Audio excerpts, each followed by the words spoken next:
This is going to be a quick recap of the 13th of December edition of Saturday Night's Main Event, John Cena's last ever match.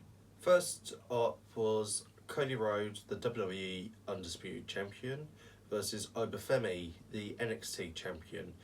Besides, obviously, the main event, which was the big selling point of this show, this was the most anticipated match for me. And it looked to go that way, as it was the big two of both NXT and the main roster going at it. And props must be given to Cody, because he gave Oba a lot of offense in this match and bumped like hell for him, which made the match look like it was up on the rise to be really good and possibly a great match, including a really cool spot of Cody taking an uppercut over the announce table. But afterwards, Cody seemed to be on the back burner to come back.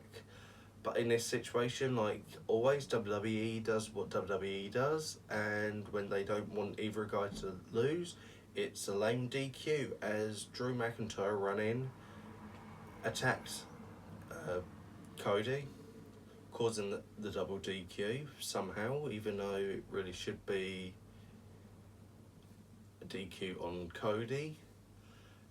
But yeah, it was on chance to be a great match, but that ending ruined it. Shame. Following the opener, we got the best match of the night and the best match of the three undercard matches on the show of Bayley versus Sol Ruka. Yeah, great match, and had the spotlight very much on it, as Bayley as always was awesome, but this was really Sol's chance, as she stood out so much in front of this crowd, obviously knowing and studying everything Bayley had to offer and countering it and everything. Easily the best match of the night, worth definitely checking out. In the end, Sol won after reversing a roll-up attempt by Bayley after a Soul Snatcher. Afterwards, we got AJ Styles and Dragon Lee versus Javon Evans and Leon Slater.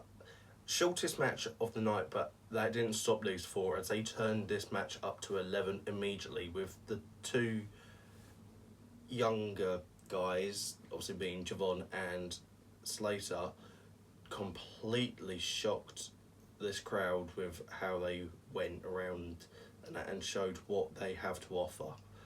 And it was a really fun match. They got a lot of offense in, but in the end, it's AJ Styles who's able to recover after slipping on the ropes. Luckily, no injuries, but was able to recover from slipping on the ropes to get the win on by pinning Slater. Very good match, and the second match, of the best match of the night for me. Before the main event, we got an in-ring segment featuring The Miz wearing his attire that he beat John Cena at WrestleMania 27, which was a nice touch, with R-Truth, where Miz said he should be Cena's last opponent. R-Truth reveals that the person that Miz took the place of in the last time is now tournament was actually Joe Hendry. After saying his name, he appeared, and Joe Hendry and Miz brawled, leading to Joe beating Miz, and R-Truth and Joe stood tall for a nice bit of comedy and a bit of time filler. And this brings us to the main event and John Cena's last ever match, where he faced Gunther.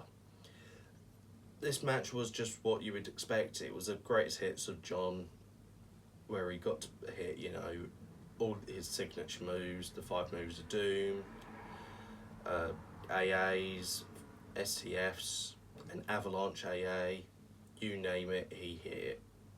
It was playing the hits, and it's what the crowd needed to see.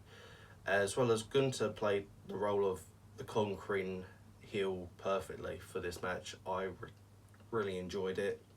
It was I would say, a solid enough send off for Cena in the end, as in the end it saw him, after almost conquering Gunther several times, Gunther just wouldn't stop and delivered on his promise where he would make John Cena give up, as he kept locking Cena into a chokehold, and Cena, knowing he wasn't going to escape and wasn't going to win, smiled down the camera and faintly tapped out.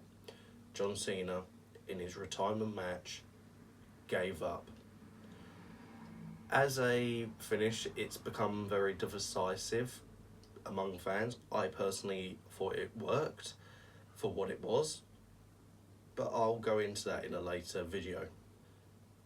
That just leaves me with one more thing to say to end this video, and that is, thank you, Cena. Thank you.